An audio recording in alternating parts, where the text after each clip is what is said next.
السلام عليكم. نتمنى تكونوا كاملين بخير وبصحه جيده.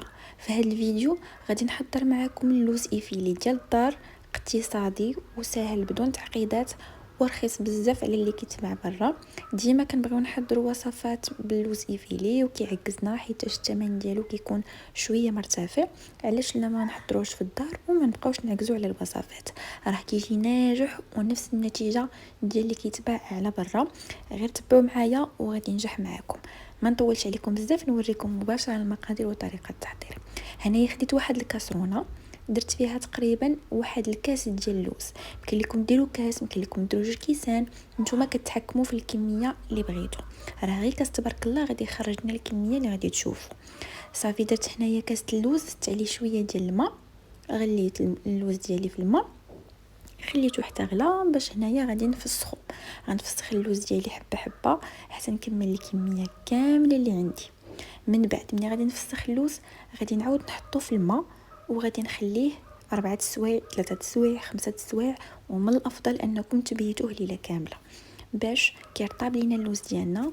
وملي كنبداو نفلحو فيه ونقطعو فيه ما كيمحناش وكيجينا ساهل وكيجينا كذلك رقيق. كاين اللي كيدير الحليب بلاصه الماء، لكم الاختيار، ولكن حنا دائما بغينا حاجه اقتصاديه. راه نفس النتيجه، ما كاين حتى شي فرق بين اللي كيدير الحليب ولا اللي كيدير الماء. انا سبق لي جربته بالحليب وسبق لي جربته بالماء، ولكن ديال الماء يعني ما كاين ما بان لي حتى شي فرق زعما اللي يخلينا اننا نديروا الحليب. راه نفس النتيجه. صافي كما قلت لكم من الافضل انكم تبيتوه في الماء ليله كامله. علاش؟ باش كيرطاب لينا وكتفلح لينا وكتجينا حبه رقيقه رقيقه رقيقه، ونحصلوا على نفس النتيجه ديال اللي كيتباع على برا. صافي هنا انا اللي كنتو زرباني عليه، عفوا اللي كنتو زرباني عليه، يمكن لكم تخليوه على الاقل 3 سوايع ماشي مشكل. غير هو حاولوا انكم نتوما ملي تكونوا كتخدموا ديروا الموس اللي يكون ماضي باش يجيكم رقيق. صافي هنايا انا اللوز ديالي من بعد ما خليته في الماء يترقد ليا مزيان، هنايا خديت الموس اللي كيكون ماضي. من الافضل يكون ماضي باش اللوز ديالكم ما يتهرش لكم في يديكم وانتم كتقطعوه. صافي هنايا انا كناخذ كل حبه ديال اللوز كنقسمها على 2، ومن ورا ما كنقسمها على 2 كنعاود كل نصف نحل فيه على هذا الشكل حتى كنحصل على يفيلي رقيق. دوك كنقطعو رقيق باش كنحصل على كل حبه راه كتعطيكم واحد 5 حتى 6 ديال الوريقات هكا رقاقين. غير بشويه عليكم، ما تعصبوش معاه وعطيوه الخاطر. دقه عليكم مزربانين فين.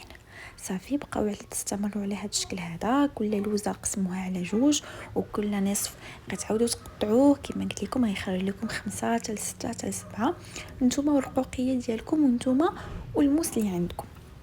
انا غادي نكمل الكميه كامله اللي عندي وغادي ندوزو باش نشفوه.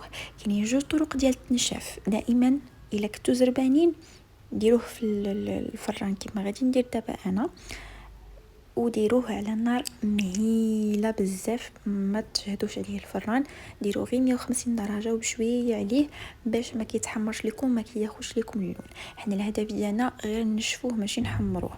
الطريقه الثانيه هي انكم كتخليوه في الشمس، كتسرحوه في شي لاطه ولا في شي صينيه وكتخليوه في الشمس ليله كامله حتى كيكرم لكم وكينشف. لكم الاختيار اللي بغيتو واللي ارتحيتو فيه. راه نفس النتيجه، ما كاين حتى شي فرق. جربت ديال الفران وجربت كذلك ديال الشمس، ما كاين حتى فرق. غير هذاك اللي كنتو زربانين وهذاك اللي كنتو ما مزروبينش به خليوه على خاطر. صافي كما قلت لكم كنديروه في الفران على 150 درجه وحنا كنقلبوا، ما بغيناهش يتحمر لينا، غير ينشف لينا فقط. وصافي كنحصلوا على اللوز ايفيلي ديالنا على هذا الشكل ونحضروا به مختلف الوصفات ديالنا بلا نركزوا عليه. راه كيجي ناجح وسهل وغادي يهنيكم في الوصفات ديالكم. هنا غنكون ساليت معكم الوصفه، نتمنى تكون نالت الاعجاب ديالكم، نتمنى انكم تجربوها. الا وصلتوا لهنايا ما تنساوش تخليو شي لايك وشي كومونتير للتشجيع.